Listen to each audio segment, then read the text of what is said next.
No, I actually really wanted to be a vet. So I grew up from the time I was 4 years old, wanted to be a veterinarian. When it came to looking at colleges, primarily was looking at schools that would potentially have a good veterinary school. Yep. That's how I became an Auburn fan. I really wanted to go to Auburn. Yeah. So last minute, though, pivoted, and my parents were like, you're staying in state and going to Mercer. So that's where I wound up. But yeah, I mean, I worked at a vet's office in high school. Came back in the college summers and worked there, like loved it. Yeah. But figured out that once I got to college, like the concept of 8 years of school, undergrad and post-grad. Oh, wow. And just, the idea of, I mean, they say veterinary school is harder than medical because think about it, a medical doctor can speak to their patients and get an answer. Okay. A veterinarian can't do that. It's a shot in the dark and trying to figure out what's wrong with a thing that can't talk to you. So I didn't even think about that. I just, the older I got, the more I was like, maybe that's not the most realistic dream. And it's, I mean, I love it. I think it's such an amazing field, but I just was like, I got to pivot. My parents were like, we're paying for 4 years of school, figure it out. So I quickly pivoted and went to business and studied marketing and figured sales sounded like a good thing. So a family friend, he was our veterinarian in the small town I grew up in. We had a lot of animals, so we saw him a lot. Yeah, okay. And he was our neighbor, and he was a mentor to me, and he took me in. And when he found out I had aspirations of being a vet one day, he let me mentor or study with him and get in on surgeries and things. So he still works to this day. The man does not want to retire. Well, that's okay. I guess it's different for everybody. I think he may soon. He's turning 70 this coming year, so he's finally like, maybe I will. Yeah. He is in the apparel industry. So both my parents are bilingual. My dad, he has always done the outsourcing overseas logistics for apparel companies. Yep. So we moved to Georgia in the first place because my dad took over with Oxford Industries. If you're from the Georgia area, you may remember them back in the 90s. I've heard of it. They made golf apparel. So they were headquartered here in Atlanta, but we lived near Savannah. Got it. And that's how we wound up in Georgia. And then just over the years, he's worked in a few different apparel companies, that have made things for when I was in high school, like Abercrombie and Hollister, which was fantastic when I was in high school. Yeah. Now his company makes uniforms. So for like Georgia Power, kind of like a competitor to Cintas almost. Got it. I mean, again, to this day, That's right. He called me this morning. He's on his way to the Dominican because he is there all the time. He oversees one of the plants there. So the man's always gone. He's always doing something. And, growing up, that's just what you did, know, and I didn't want to take my mom's route. She wanted me to probably, but I wanted to be more like my dad. I wanted to get out there and just be involved and do something and stay busy. And, I think being idle leads to an idle mind. And so I've seen that with my dad. I mean, he's 70 sharp. He's always doing something. And so I think that's a big part of the reason why. It wasn't even a question. I think it's funny if you look at my generation, we all went to college, and that's why now there's such a lack of tradespeople. There's such a shortage of tradespeople because my generation was pushed like you're going to college or you're not doing anything. Yep. And so it was never a question. It was where are you going to college, not if you're going to college. I did. I went to business school. Okay. I knew I didn't want to do anything like finance or accounting because I'm really bad at math. Really? Yeah. Okay. Incredibly bad. I just get nervous. If you ask me to numbers are if you ask me to do 5 plus 5 off the cuff, I'm like, I've never liked math, so I figured I would go somewhere. And kind of something we've chatted about before is like salespeople, like you often are considered because you have the personality for it, right? Yes. But what I loved was the idea that it was an industry where I would be compensated for the work I did, and it didn't seem like there would be a glass ceiling. Yes. And so that was exciting to me, the opportunity that the amount of work I'm putting in, I'm going to see the reward for. Yep. So of course, I mean, I'm in sales. Like, of course I'm money motivated, but the other thing to me that got me was just the excitement of not every day being mundane and the same. Mm-hmm. And so I'm out doing different things, meeting with different people, talking to all these different industry experts every single day. Yep. So my life is never boring. It's always something different each day. I cried my first day of work because to that point, it's funny because you expect going to college is supposed to prepare you for that, right? Yeah. Unless you're getting a specialized degree and you know you're going on to law school, right? Yeah. I talk about this so frequently. You're right. There's no blueprint. You're just kind of tossed out there with this degree and you're like, what's next? And I remember that feeling and it was so uncomfortable. But again, self-starter, my parents were like, we will help you out. Yep. Luckily, I was fortunate to have parents that were willing to help me out. They said, find something, but you have a certain number of months that we're going to help you. Right. And so that was motivating because I did not want to move back home. My very first thing that I started doing was working for Aflac. And that was not it. So as I was doing that, I was also bartending. I was helping to open a restaurant in Macon where I lived. And then I went and printed my resume out and literally walked around to different businesses and asked if they were hiring salespeople, and walked into a local TV affiliate there, the Fox and ABC affiliate, and handed the lady at the front desk my resume, asked if they were hiring salespeople. She went and got somebody, and next thing I know, they hired me. So that was my first real job, because Aflac was like a contract position. So that was my first real job. No way. But I remember the first day that I woke up at 6 a.m. and got ready to go into this thing. I'm like, I started crying because I was like, wow, this is my life for the next 40 plus years. Getting up every day and being regimented. Wow, what a concept. Yep. But yeah, that job taught me a lot for sure. I believe it. It was hard. It was right after, the recession, and think about who's buying advertising. Nobody. So it was definitely a challenging job, but it gave me some good skills. And from that, I was recruited by ADP and hired by them, which definitely gave me the foundation that I really did need. Yes. And that's why businesses recruit so heavily from ADP because of that. Their training program is top notch. Yep. And that was very much a blessing for me because I went there with some very soft skills and came out just raw. Yeah. Yep. Yeah. Came out with a lot of really great tools. It depended on the day.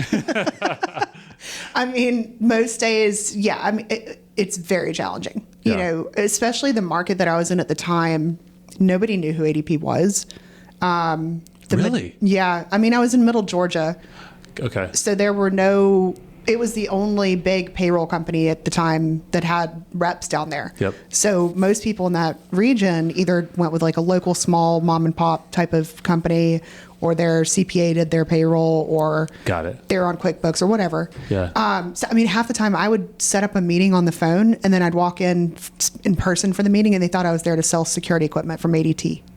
So, yeah. So, you cut your teeth for sure. Yep. Taught me a lot of things. But yeah, it was very much, it's a very churn and burn, like onto the next thing constantly. So teaches you how to be resilient and, work through the nose ultimately. And it was funny, the first year I made a President's Club there, my former boss used to love telling this story to people, but she was with me and we were out in the field together and I had gotten, a verbal from a company on moving forward. It's the last day of the fiscal year that I could make President's Club. And I was so close. Oh, wow. And they'd given me a verbal, but they didn't give me all the information I needed to get it submitted to get counted for revenue.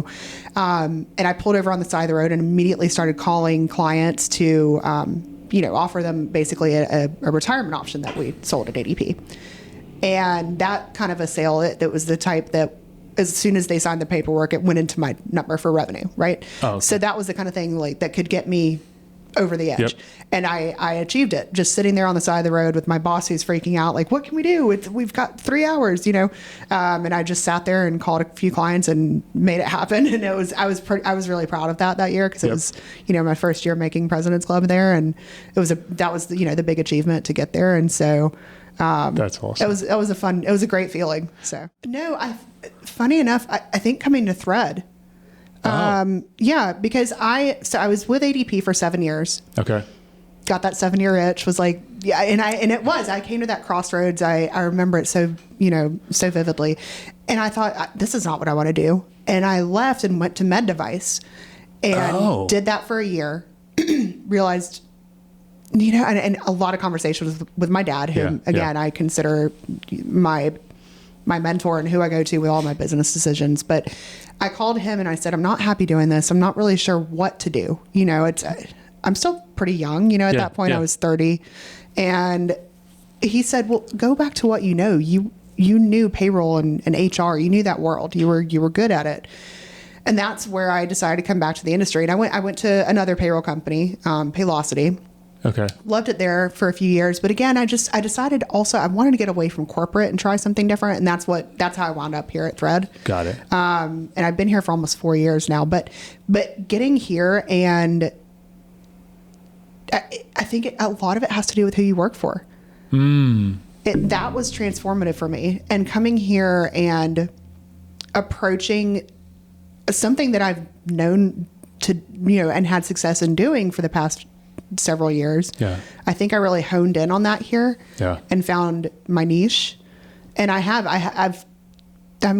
it's hard for salespeople to brag on themselves, but I've made 3 consecutive President's Clubs here. And I don't know, you get imposter syndrome almost, but it's like, if I take a minute to pause and look back, I have made some success here, and it's exciting for me. And so, it makes me feel like I am in the right place now. So payroll itself is a really highly commoditized industry. There's a lot of players. So the secret behind it is, or the elephant in the room, if you even wanted to call it that, we're all doing pretty much the same thing. When it comes to the technology, we're all going to check whether we're, this payroll company, this one, we're all going to check a lot of the same boxes when it comes to the technology. So I'm often asked, why me versus, one of the big companies?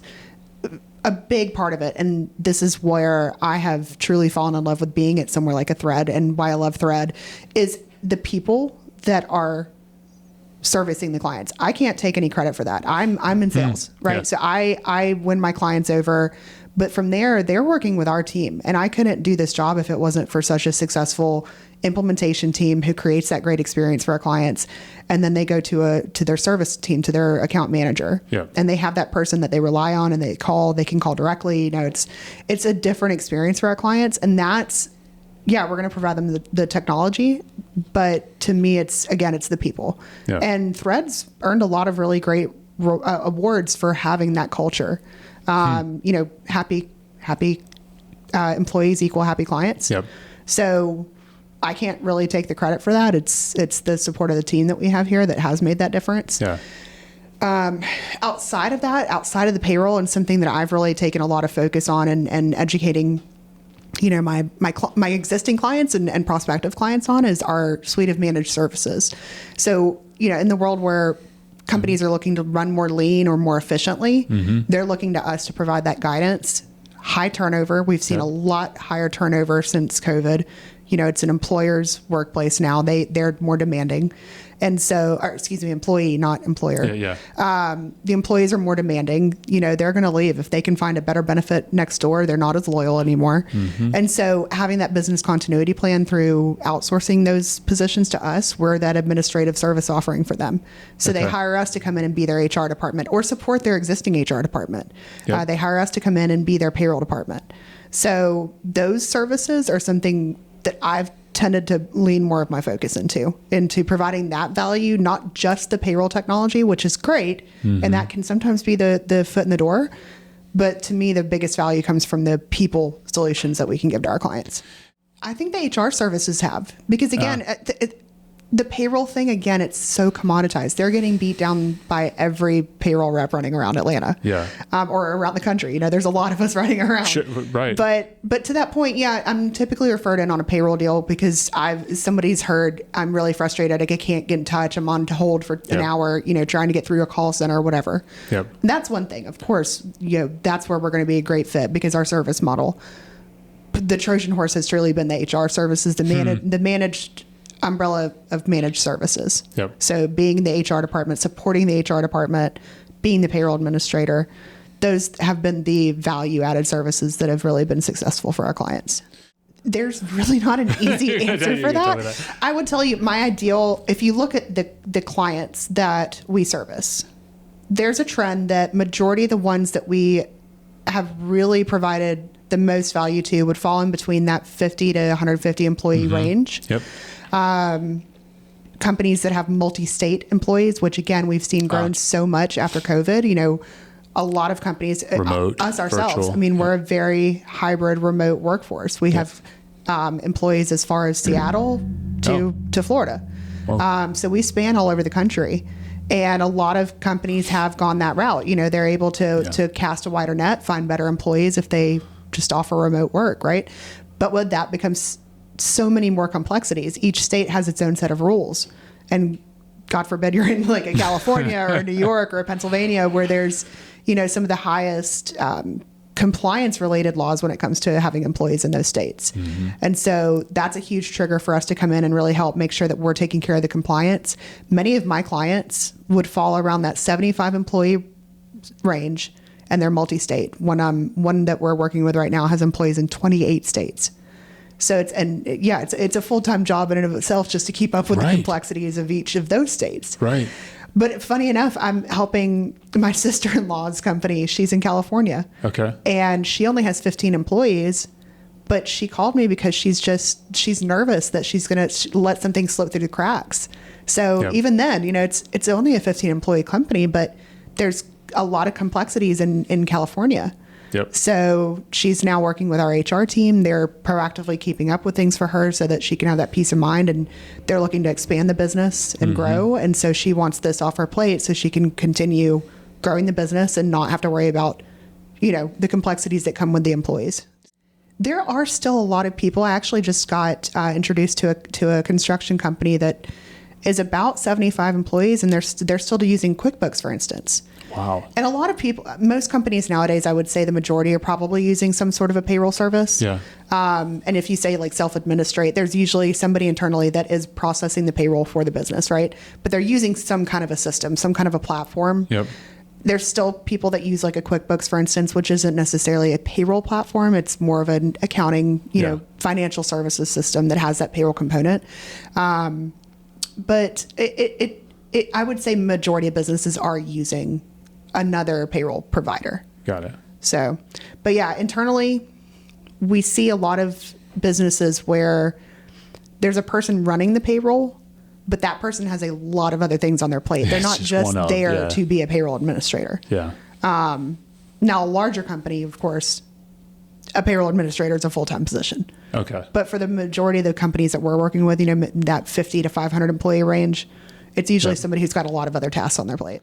So it depends on the violation. And there's a lot of complexities that are with payroll and with compliance overall that are regulated by the Department of Labor, by the Department of Revenue. Okay. Random things, even insurance related, you know, workers' comp, for instance, there's different regulations state to state, whether or not you have to provide workers' comp. I think Georgia, it's 3, if I'm remembering correctly. Things like that. So those are the kind of things that would be audited. With a payroll violation, if you have calculated taxes incorrectly and paid them incorrectly, you know, that could be a penalization. Yeah. Majority of the payroll providers, like the actual service, what we call service bureaus, they take on the liability with the payroll taxes. So that's something that we do for our clients. Yep. It's a form that they sign. It's basically a power of attorney that Thread takes over all of the payroll tax liability. Okay. So if there's a mistake made, the taxes are paid incorrectly, they're paid late, anything like that, it falls back on us. It's our burden. It's not the client's burden. Whereas if a client is doing that on their own, they're using like a QuickBooks or a spreadsheet or whatever, you're manually calculating payroll. If they make a mistake, then it's on them. You know, so that's one of the biggest pieces of mind of going to a payroll service provider is you're going to have that peace of mind with the tax liability. No, and that's a fair question. It's something I've been off and on interested in leadership for years. It started at ADP. I did like a leadership development training program at ADP, graduated from that program. It was always just kind of assumed to be the next step for me. Yeah. And there is very much a big part of it that I really enjoy. I love the mentorship part. I love helping my new teammates when they come in, you know, coaching them. And that was a big part of when I came to Thread, was helping support my manager, Aaron. He needed some help to, you know, get our team built up. And I was there were a few team members here who had been here a couple of years, but for the most part, I came in with a lot of experience when I came here. And so I love being able to help where I can. With a smaller company, it's not as quickly, trying to move up the ladder, which is fine with me. I love where I am right now. But I have said, if that's something that they would like me to take on and help with, I'd be interested. So it's constantly evolving, with each year there's different regulations that can affect our industry. I remember a huge boom being ACA back in 2016? Yeah, I didn't even think about that. That really transformed our industry, and you saw a huge increase in people going to PEOs. So that was and that's funny enough, that was the first year I made President's Club when I was at ADP. I had a lot of success working with interdepartmentally, positioning PEO as a solution at that point, or benefits in general. So there's different things that happen just depending on what's happening economically, politically, that have affected things. We saw last year was a challenging year for us. I think it was for a lot of people I spoke to, even outside of my industry, because there was uncertainty with the election. And so I think it kind of hindered the normal buying cycle for a lot of companies. And I heard that across the board. It wasn't just us. It was Thread partners with there's 8 companies total around the country like a Thread. We're all iSolve top resellers. So we put on we make a performance group, and that's how we do our President's Club every year. So in speaking with some of the other groups, they saw the same thing. They weren't seeing as high of numbers as previous years, just a slower sales cycle because there's uncertainty. So things like that are constantly happening that they just affect the sales cycle itself, whether in a good way or a bad way. But there's always something changing in the industry, and it's technology. So as technology changes, we're enhancing things constantly. iSolved itself is enhancing things constantly, relying on feedback from our clients to make improvements. Taking things like AI into consideration, enhancing a lot of our modules through AI. So that right now, the biggest hot button topic is AI and how we can use that to change and make more things efficient for our clients. I think there's certain positions outside of my world that can be eliminated by AI. Sure. Right? So think about, go into a McDonald's. You don't order at the counter anymore. Yeah, there's no one there. Right. So certain positions are going to be eliminated by AI, but ultimately you can't replace the human element. And I think the factor that we have to consider is how can we use AI to enhance what humans are doing, make us more efficient, improve our profitability through making things as efficient as possible, right? I don't think AI is going to ultimately replace like a payroll person, right? There's still a person that's got to come in and connect with management and make sure that, time cards are correct. You can't just assume that time cards are correct, right? You got to check and make sure. And understand context. Now there's certain things that can come into play and catch errors. Right. But the communication aspect still has to be there at some capacity. To double check the work. From an HR perspective, I think we're good. You can't replace that piece. Right. So, I mean, that's all about it's in the name, human resources. So you got to kind of have a human involved in that too. But again, if we can use AI to help make people as efficient as possible, then great. But I don't see it replacing the humans. Oh, wing it. No, I thought you were joking. I thought maybe you were serious. I kind of am.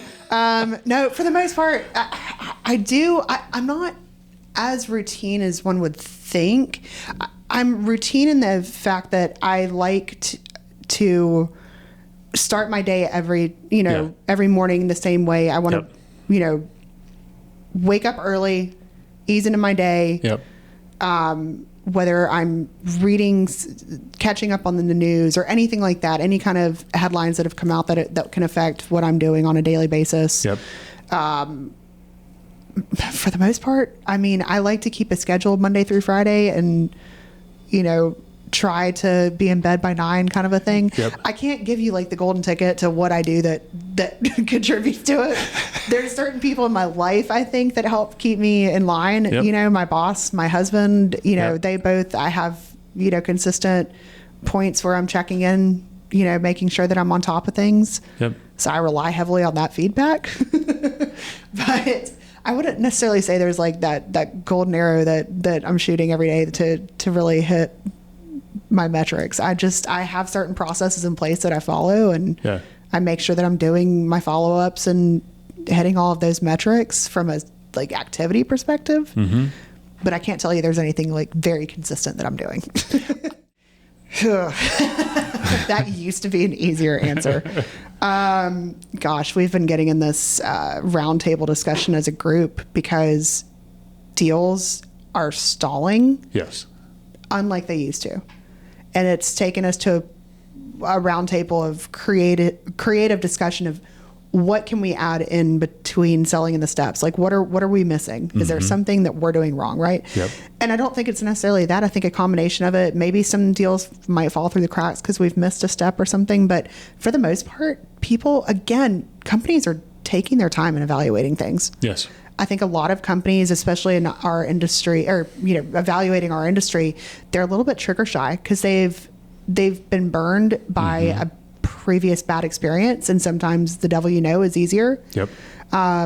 So I see a lot of that. I hear it all the time. I'll cold call someone, and they will say, "I hate my payroll company, but honestly, it's such a pain to switch. I'm just going to stay here for a while." Yep. You know, so we get these kind of calls. It creates a stale process, but overall, I would say maybe a couple months from start to finish for an interested buyer who's correct, an educated buyer. Yep. Maybe a couple months from start. You know, my initial call with them is a discovery call, so we can really do a deep dive and learn the most about each other. Yeah. It's very low pressure. I think a lot of people think that going through a payroll evaluation is going to be me pushing something on the, you know, here's what you guys need to do. You need to buy this from me. It's very much not that. The discovery, and maybe maybe in the past I may have even been that way, but my process is very much, we're starting with a discovery. It's kind of a mutual evaluation. You know, are we right for each other? Yep. Are we going to be a good fit for you? If not, I'll tell you that. I had a call yesterday with somebody, and the scenario she laid out to me, I said, you're probably better off looking at a PEO. We're not a PEO. So just having that initial discovery conversation to see if it's even a fit. From there, we go through a demo process to make sure the technology is going to achieve everything they're looking for it to achieve. Yep. We usually have a couple more calls in there to go through pricing and, you know, kick all the tires, make sure everybody in the executive buying team is happy with the decision and all of that. From there, they go through implementation, which is anywhere from 4 to 12 weeks, depending on the size and complexity of the company. Yeah. And then they go live from there. And when they go live, they transition over to their customer service team. So got it. All in all, from start to finish, it can be, a few months. I'll say this, I'm not necessarily incentivized to. It's not like I'm told, hey, you have to call at this point in time. Yeah. Something I've started doing with my clients is, because I'm looking for ways to give back to my referral partners first. So if I can uncover additional opportunities to connect my clients with good people in my trusted network. Expand, yeah. So something I've started doing is a 6-month check-in with each of my clients. And I just get on a quick call with them. One, to make sure they're still happy with us, right? Yep. That's a big part of it. I want to still come in and say, is there anything we could be doing differently, right? So just having that feedback, educating them on any kind of enhancements that we might have made that could help serve them better. Yep. And then also pivoting to that, is there anybody in my trusted network that I've built over the years that could be a good connection for you?